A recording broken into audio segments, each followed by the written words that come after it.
shot.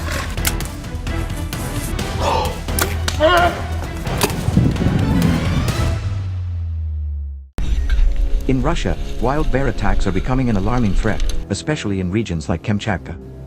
This year alone, bears have broken into homes, destroyed food storage units, damaged beehives, and attacked campsites, causing over $2 million in property losses.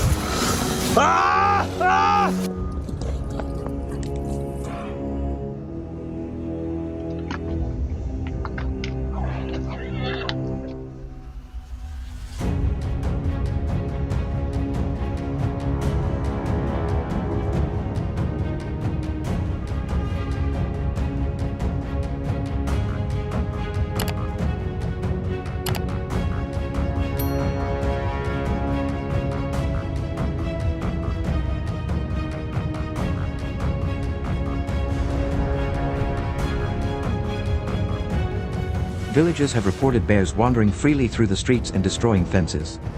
These bold incursions are forcing residents to invest in costly barriers and emergency defenses just to stay safe. With bear territories expanding and food scarcity pushing them closer to human settlements, how can Russia reduce these destructive encounters? Let's explore in this video.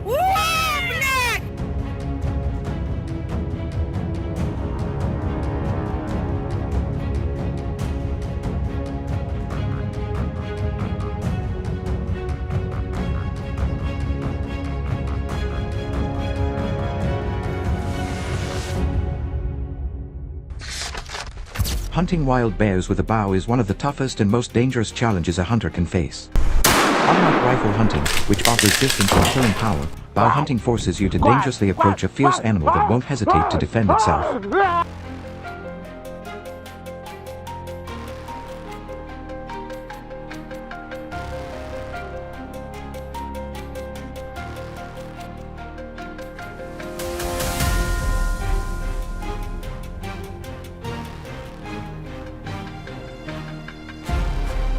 This type of hunting requires not just skill but also patience, discipline, and deep understanding of bear behavior.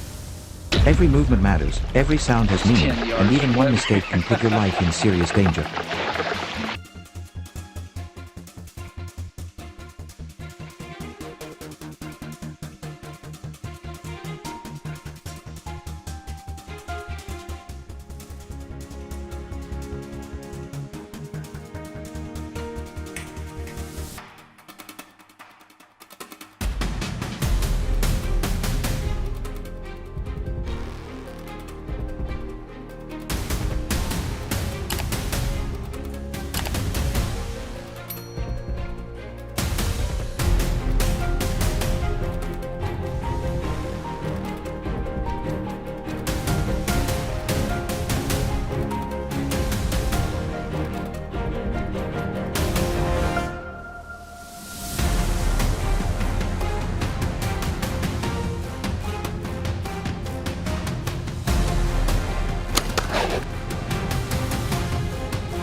Hey, right on, man. How's it going? Good.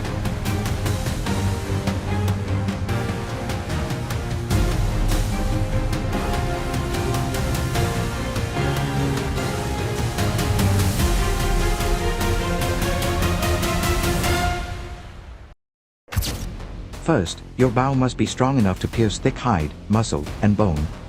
Most successful bear hunters use draw weights between 60 to 70 pounds, paired with fixed blade broadheads that are razor sharp.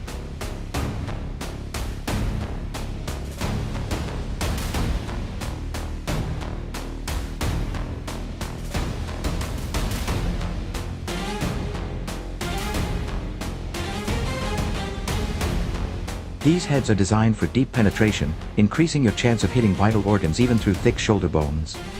Choosing heavier arrows adds momentum to your shot, helping it push deeper for a clean, precise takedown.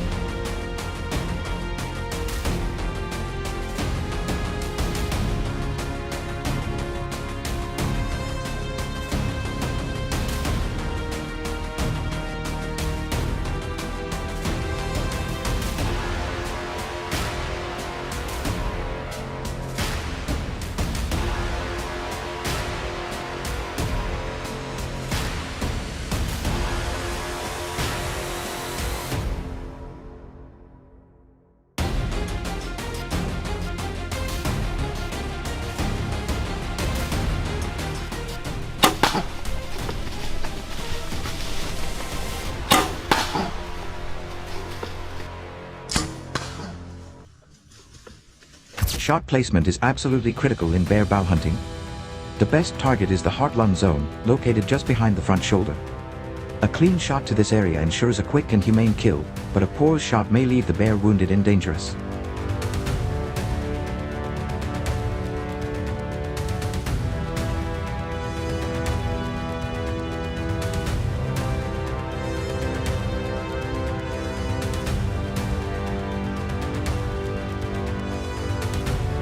Avoid aiming at the head, spine, or rear. These are unpredictable and rarely result in an instant drop. Always wait for the bear to turn broadside or quarter away for the highest chance of success.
One of the best strategies for bow hunting bears is using elevated tree stands. Setting up near natural food sources like berry bushes, fish-filled rivers, or fallen logs full of insects can give you a clear view of bear movement. I can hardly breathe yet.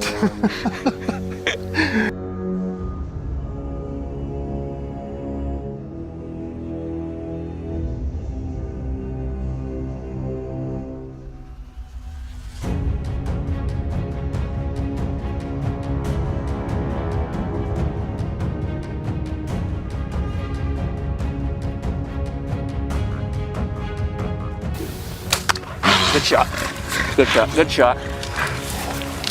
That was incredible. Good job. From above, you're out of their sight and scent, giving you time to observe calmly and take your shot without being noticed. It also boosts your safety, since you're less likely to be surprised at ground level.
For the most experienced and courageous hunters, stalking on foot is a method few dare to try, but it can work. You move slowly, using thick forest cover and the wind to stay hidden. Every step is calculated.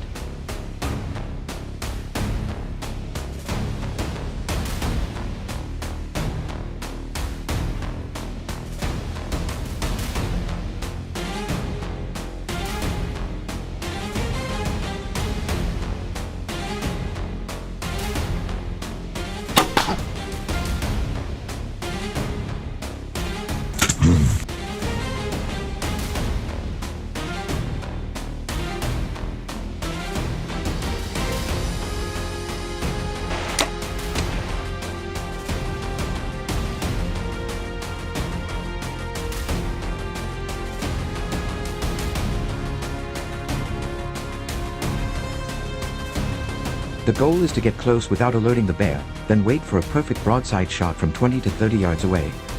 This approach demands nerves of steel, expert tracking skills, and the ability to draw your bow silently under extreme pressure.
Above all, bow hunting wild bears is not about speed but about precision, patience, and respect for the animal.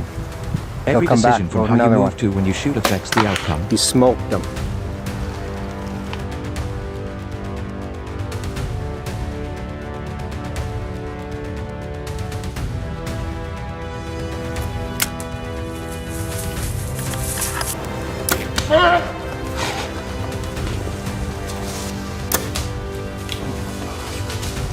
What the heck?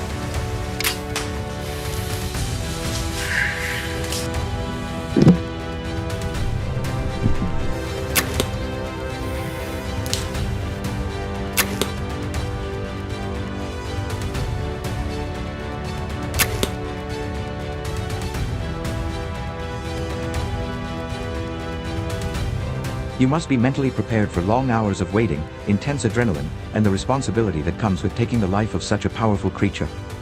Done right, it's one of the most rewarding hunts in the world. Done wrong, it's one of the most dangerous.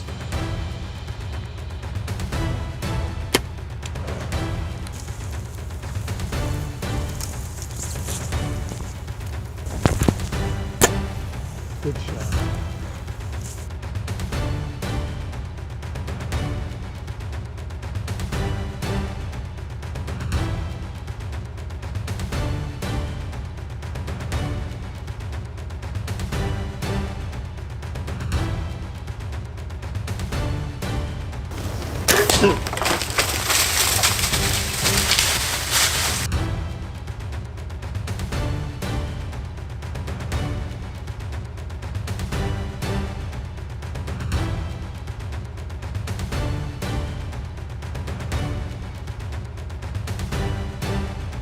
How would you prepare for that one perfect shot when everything depends on it?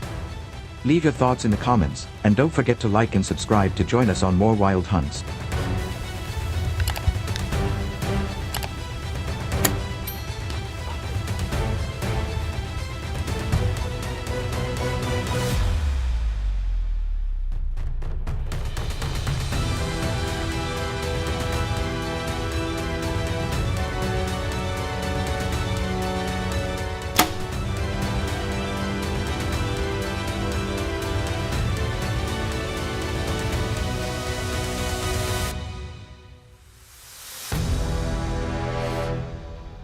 The US government is holding a coyote hunting contest for professional hunters.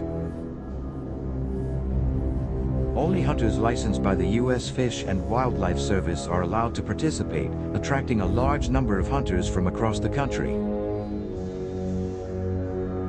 With coyotes causing an estimated $50 to $60 million in damage to the US economy each year, the contest is not just a sport but also part of a wildlife management strategy.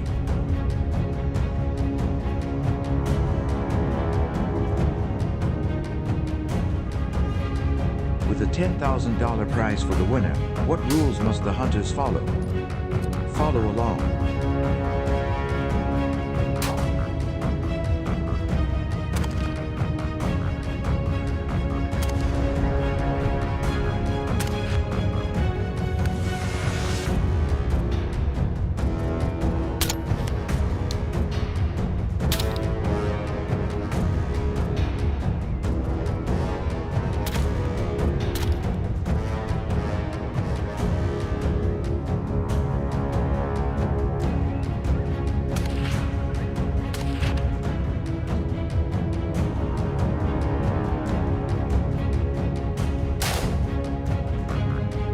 Hunters are only allowed to use rifles for the competition. Organizers provide weapons including Remington 700 or Ruger American Predator rifles, both of which are popular for their lightweight design and high accuracy.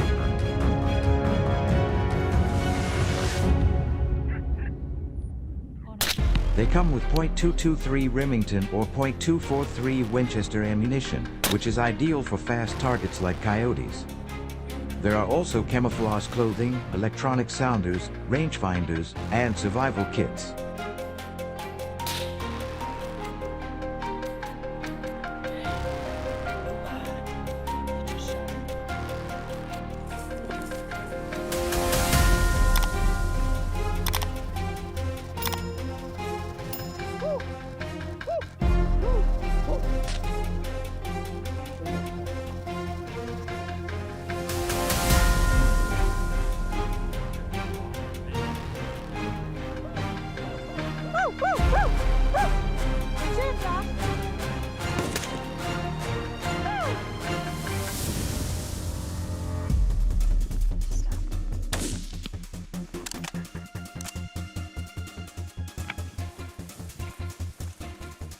As the contest began, each hunter headed in a different direction.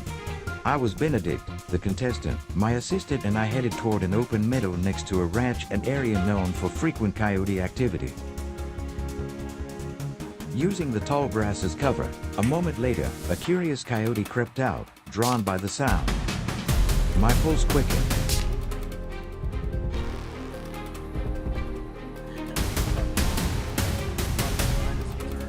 I took a steady breath, locked my sights through the scope, and pulled the trigger. With one shot, the animal fell instantly, no resistance, no second chances.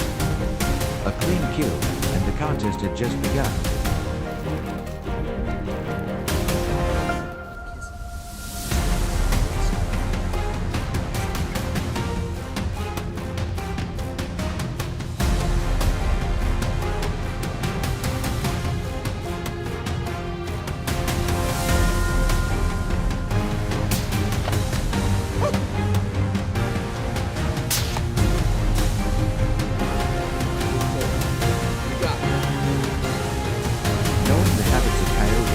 Set up a hunting site on a flat area next to the woods, an ideal transition zone where predators often roam in search of food.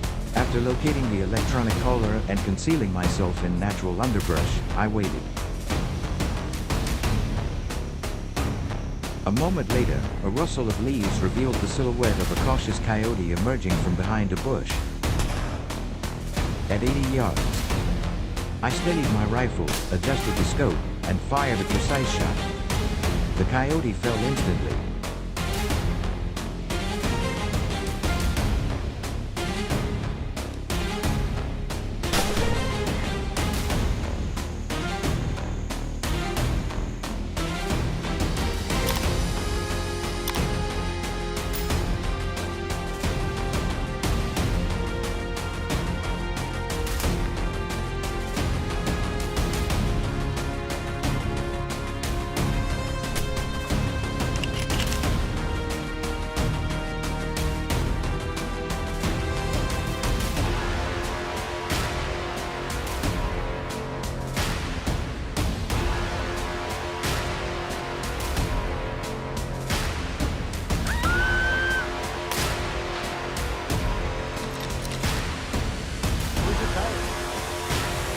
The vast pasture near the cattle ranch was quiet, too quiet, until a long coyote emerged from the brush, its eyes not on me but on the herd of calves grazing nearby. It moved with the precision of a seasoned predator, fearless, alert, and calculating.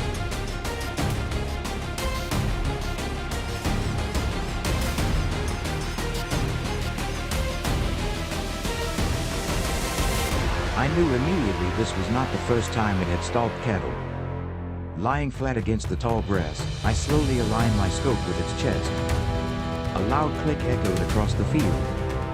The shot was a perfect hit. The coyote collapsed, writhed for a moment, then lay still. But the silence did not last long.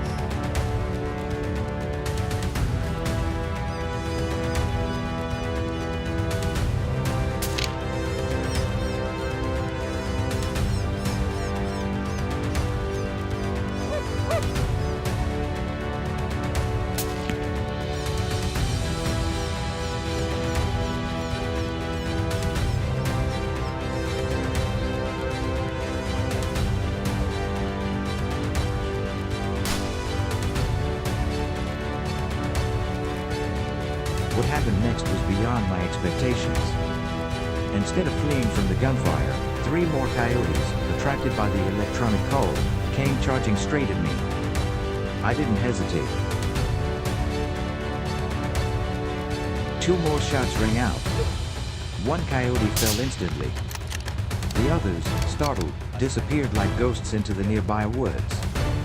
That day, I realized I wasn't the only one in the ambush. The prairie had become a battleground between predator and protector.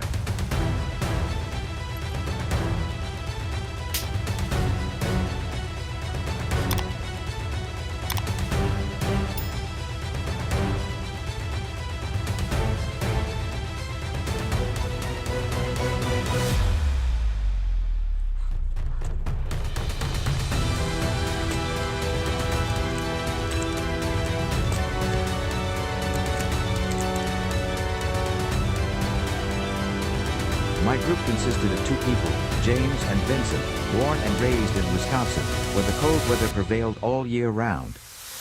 The icy silence of the snowy plain was broken by the sudden appearance of 3 large coyotes charging towards us. I locked on the one leading the attack about 100 yards away and fired a precise shot straight into its chest. It fell instantly.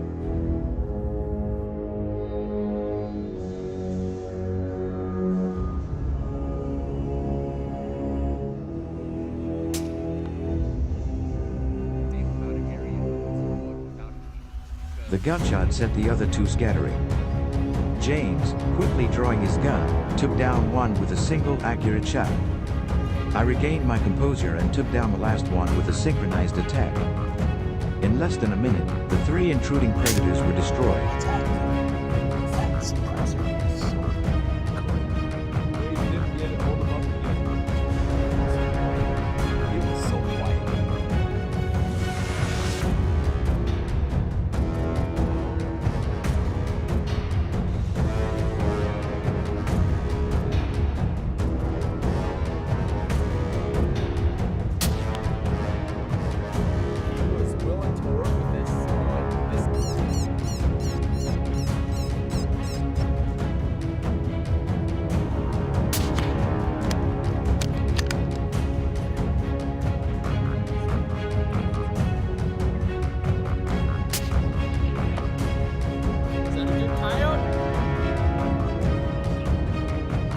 Just as I finished cleaning up the scene, 3 more coyotes appeared in the distance, at first nothing more than black shadows moving across the blinding snow 700 yards away. By the time they were 200 yards away, their fate was unknown.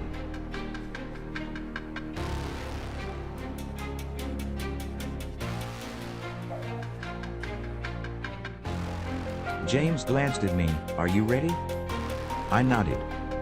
"Ready." Asterisk 1, 2, 3, asterisk 2 shots rang out in unison. 2 coyotes fell where they stood. The last one stood still, dazed and uncertain, until my final shot sent it sprawling into the snow. 6 coyotes down in one day.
A naked cow skeleton in the field was undeniable evidence of the coyotes' crimes. As a seasoned hunter, I knew this was a sign of their increasing boldness. As night fell, coyotes were at their most active. Through my night vision scope, I spotted 2 coyotes slinking along the edge of the field. They looked straight at me, and I pulled the trigger. My bullet pierced the silence and hit them in the chest with pinpoint accuracy. The other one tried to run away into the darkness. I fired 3 shots in quick succession, finally taking it down.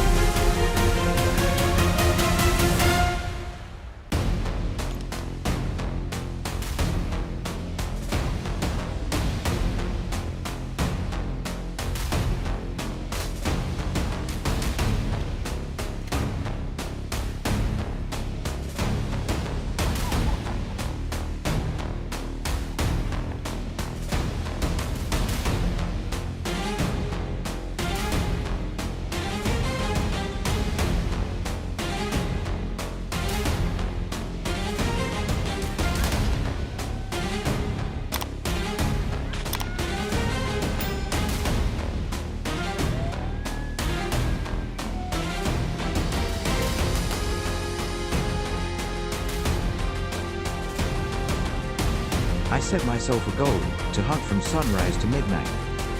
This wasn't just defense, it was testing my limits, honing my skills. I set up an ambush in the harvested cornfield where they were hiding to commit their crimes at the nearby chicken coop.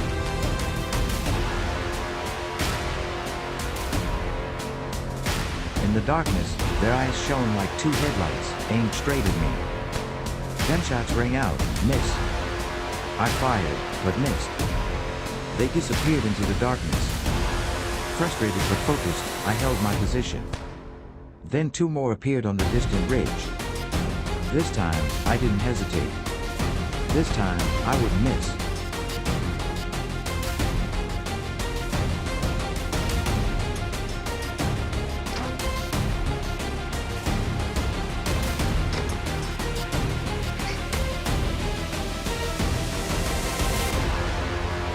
Two days later, the hunters returned to the meeting point. Everyone was carrying a lot of trophies.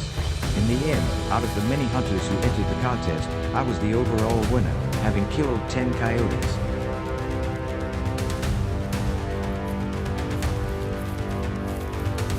But this contest was never intended to eradicate coyotes. It was a strategic initiative to manage the soaring coyote population that has plagued rural America and caused millions of dollars in damage to American agriculture. By controlling wildlife through events like this, hunters play a vital role in restoring balance and protecting farmers' livelihoods.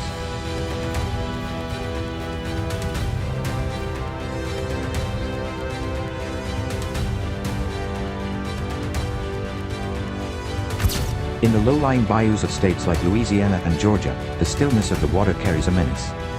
Alligators, silent, cold-blooded, and instinctual for centuries, creep closer to homes, farms, and barns with each passing night. Fences are no barrier. Barking dogs are silent. Locals speak of missing calves, torn nets, and glowing eyes just beyond the tree line.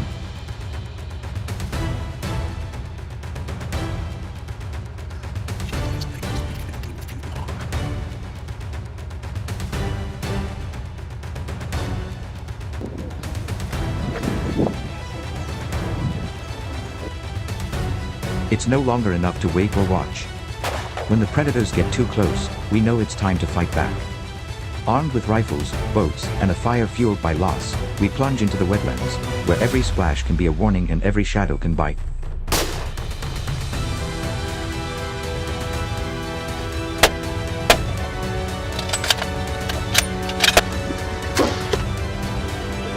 One more. The call came in from a ranch near Falcon Lake, 2 calves missing, fences ripped like tissue paper, and muddy trails leading straight to the water's edge. By the time we got there, the rancher's voice was hoarse with urgency. As we neared the shore, we moved in pairs, one scanning through binoculars, the other with his finger on the trigger.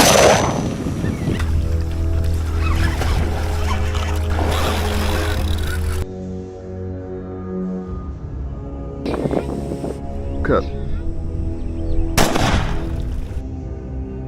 Then, under a fallen willow, I saw it, just a faint outline of ridged armor above the waterline. I crouched, steadied my sights behind my eyes, and fired. The beast writhed, tail kicking the waves, then collapsed. 11 feet of cold muscle fell in one perfect shot.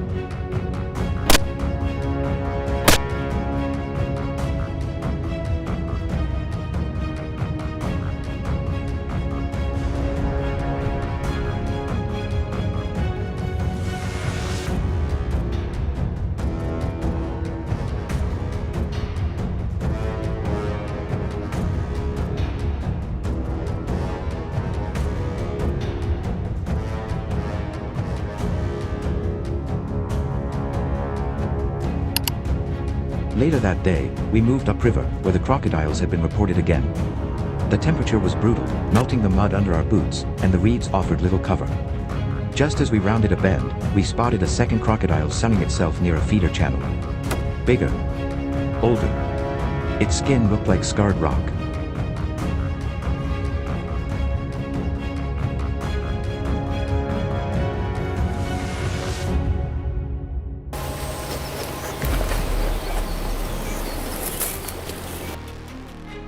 I raised my rifle as it raised its head slightly, sensing us. The bullet went off, too far ahead. It twisted violently and disappeared into the water.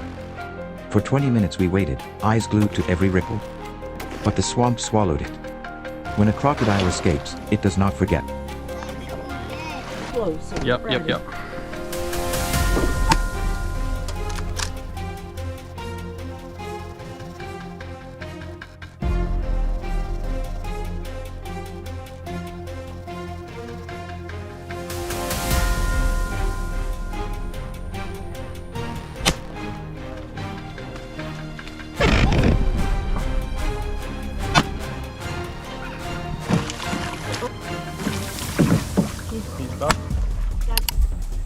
I stood barefoot on the bow in hand, watching the shadows move. Timing was everything. I waited for one to drift close enough, then let fly, its heavy fiberglass shaft cutting through the water like a spear. The time between release and impact was long enough for me to hold my breath, wondering if I had accounted for the refraction.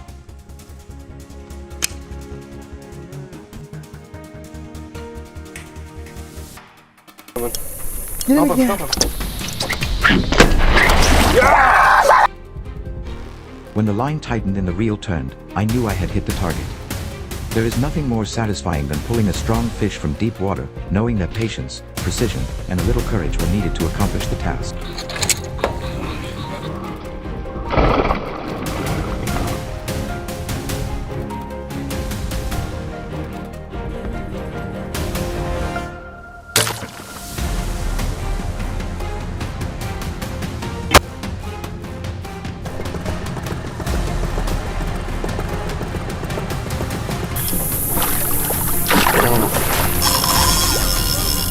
There it is.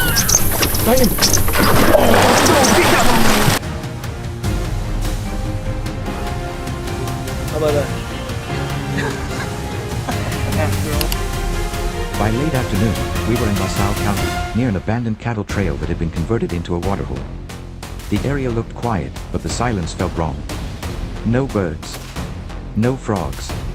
Just heat and tension.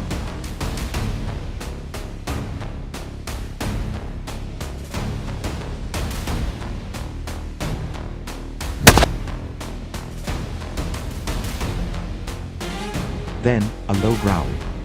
I turned just in time to see an alligator dart out of a shady ravine, teeth sharp. It was inches away. I dropped to one knee and fired twice, one missed, one hit. The monster rolled, hit the roots of a mesquite tree, and finally stopped. 13 feet. Its belly was bulging with flesh. I walked unsteadily. It had been watching us the whole time.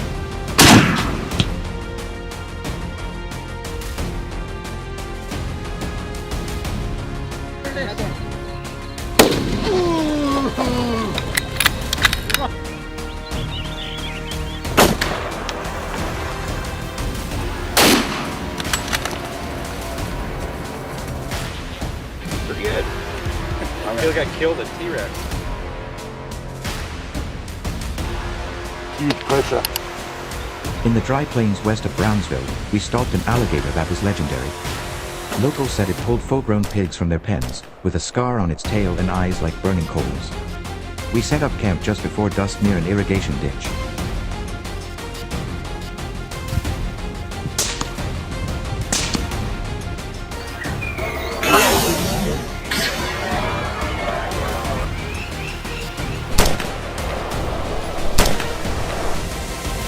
Hours passed.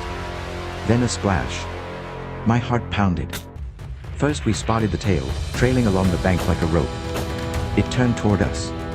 I shot, and it hit home. It bucked, dived, and then rose to the surface, writhing.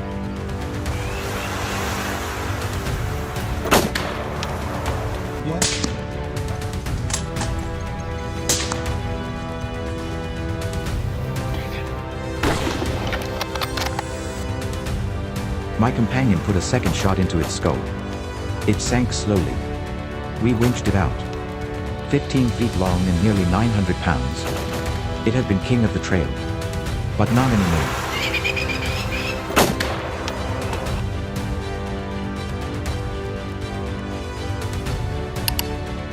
As the sun sank below the horizon and the marsh turned black and still, I took to the water with my bow trained on me.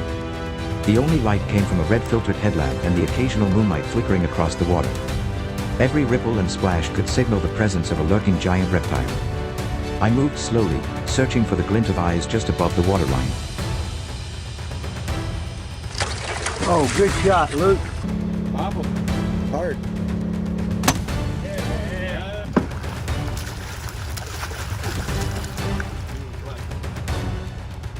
When I finally spotted a pair of glowing eyes staring back at me from 20 yards away, I took a steady breath and drew back my bow, my heart pounding in my chest. The silence was broken only by the soft creak of flexing limbs. A clean shot to the back of the skull was all I could muster. There were no second chances on a hunt like this.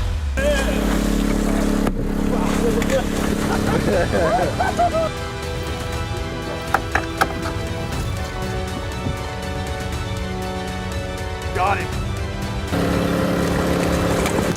He's in the lane! Watch out! Oh.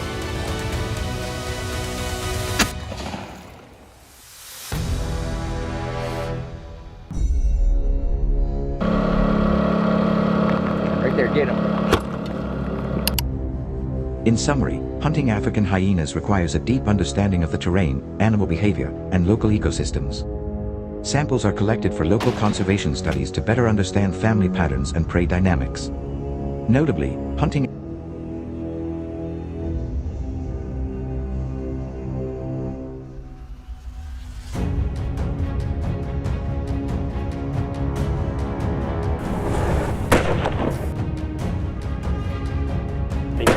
Yeah, okay, good shot.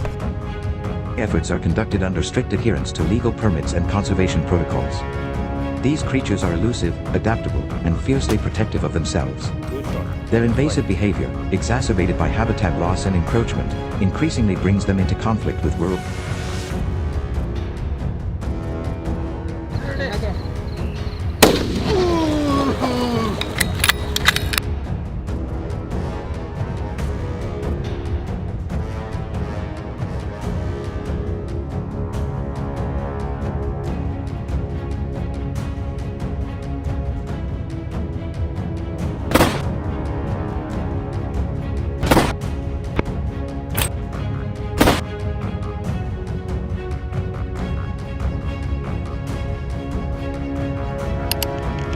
We tracked another alligator across the muddy banks of the Rio Grande near a flooded orchard. It left footprints as wide as a man's chest. We followed them for miles.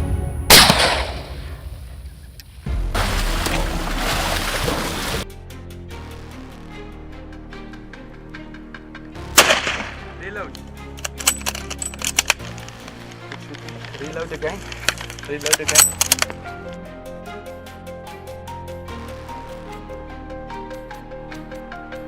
Finally, we found it, half submerged in an irrigation pond. My companion climbed up a small ledge to get a better look, and I waited below. He took pictures. The alligator didn't even stir. Just slowly sank, leaving a pool of blood behind. We waited almost an hour before pulling it out. It was over 16 feet long.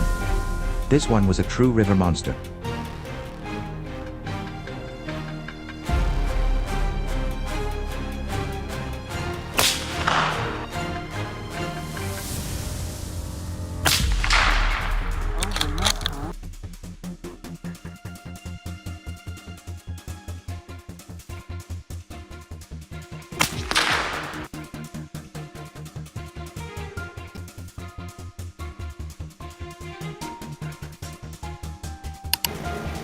On our final day, we returned to a remote spillway near Lake Lacoma.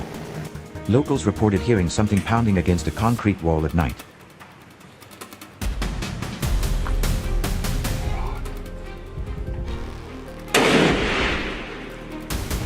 Oh yeah.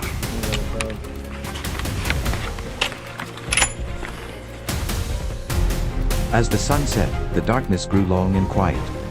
Then, as if summoned from legend, it rose from the water, a beast larger than any before. It looked straight at us. I snapped a picture. The shock nearly threw me off balance.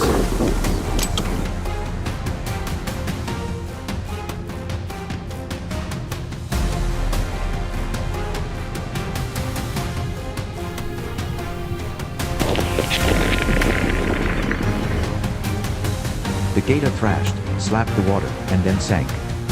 We recovered its body at dawn. 17 feet.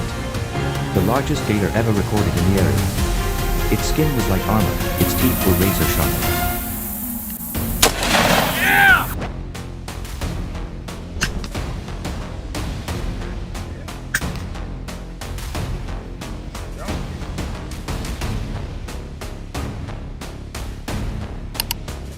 Hunting alligators with rifles in South Texas is more than just an act of policing. It's a confrontation with an ancient predator in a land that's becoming wild again. This isn't hype or ghost stories. It's flesh and scales, muscle and instinct. Every hunt is a gamble, every shot a question of survival.